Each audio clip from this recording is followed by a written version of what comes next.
Hi hello welcome to Shravya TV. BRS లో చీలిక రానుందా?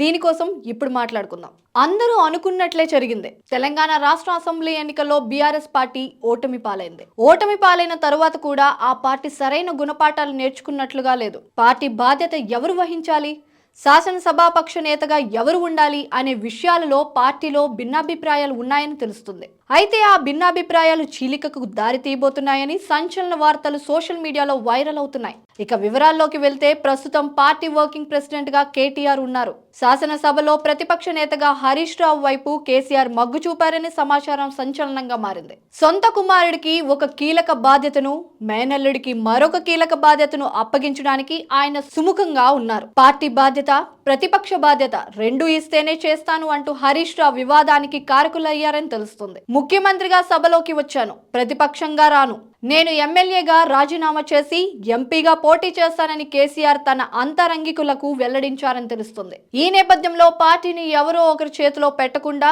ఇరువురికి బాధ్యతలు అప్పగించాలని ఆయన నిర్ణయించినట్లు సమాచారం.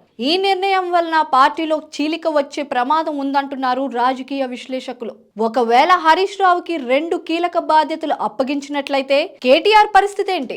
ఎలాంటి కీలక బాధ్యత లేకుండా ఉత్తి ఎమ్మెల్యేగానే ఆయన తన రాజకీయ కెరీర్ ను కొనసాగిస్తారా? భవిష్యత్ సీఎం అంటూ ఆయన్ను ప్రమోట్ చేసుకుంటూ వచ్చిన పార్టీ క్యాడర్ ఊరుకుంటుందా? అలాగని ఇప్పటికిప్పుడు తండ్రిని బలంగా వ్యతిరేకించే పరిస్థితి ఆయనకు ఉందా? ఒకవేళ అలా వ్యతిరేకించినట్లయితే పార్టీలో చీలిక వచ్చే ప్రమాదం ఉంది. 4 నెలల్లో పార్లమెంట్ ఎన్నికలను ఎదుర్కోవాల్సి ఉంది. పార్లమెంట్ ఎన్నికల్లో ఎక్కువ సీట్లను గెలుచుకోవడం ద్వారా తమ ఆధిక్యతను నిరూపించుకోవాల్సిన పరిస్థితి బీఆర్ఎస్ పార్టీకి ఉంది. అలా కాని పక్షంలో ఇప్పటికే నిరుత్సాహంగా ఉన్న పార్టీ లీడర్లు, కేడర్లు ఆ తర్వాత ఇతర పార్టీల్లోకి జంప్ అయ్యే ప్రమాదం కూడా ఉంది. అప్పుడు పార్టీ మనుగడ కష్టమవుతుంది. తన తండ్రి స్థాపించిన పార్టీని చేతులా నాశనం చేయడానికి కేటీఆర్ మనసు అంగీకరించకపోవచ్చు. తరువాత పరిణామాలు ఎలా ఉన్నా ప్రస్తుతం తండ్రి చెప్పిన మాటకే కట్టుబడి ఉండే అవకాశం ఉంది. పార్టీలో చీలిక వస్తుందనేది కేవలం పుకార్లు కాకపోవచ్చు, అందుకు కొంత అవకాశం ఉండొచ్చు. కానీ ఆ ప్రమాదాన్ని నివారించే పరిణతి కేటీఆర్ లో ఉంది. పార్టీలో చీలికను నివారించి పార్టీని రక్షించుకోవడం కోసం ప్రస్తుతానికి కేటీఆర్ రాజీ పడే అవకాశం ఉంది.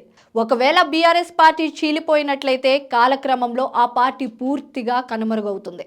అప్పుడు రాష్ట్రంలో బలంగా ఉన్న జాతీయ పార్టీ కాంగ్రెస్ కి ప్రత్యామ్నాయంగా మరో జాతీయ పార్టీ బీజేపీ అవతరిస్తుంది. ఈ మాత్రం అవగాహన కేటీఆర్ కి లేదనుకోవడం భ్రమ.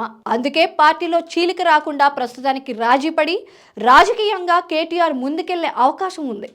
బీఆర్ఎస్ లో చీలికకు హరీష్ రావు రూపంలో అంకురార్పణ జరిగినప్పటికీ దాన్ని నివారించి పార్టీని ముందుకు నడపడంలో కేటీఆర్ వ్యూహాత్మకంగా ముందుకు వెళ్లే అవకాశం ఉంది. సో చూసారుగా, ఇది ఇవాల్టి టాపిక్. మరో టాపిక్ తో మళ్ళీ కలుద్దాం. అంటిల్ దెన్ కీప్ వాచింగ్ శ్రావ్య టీవీ.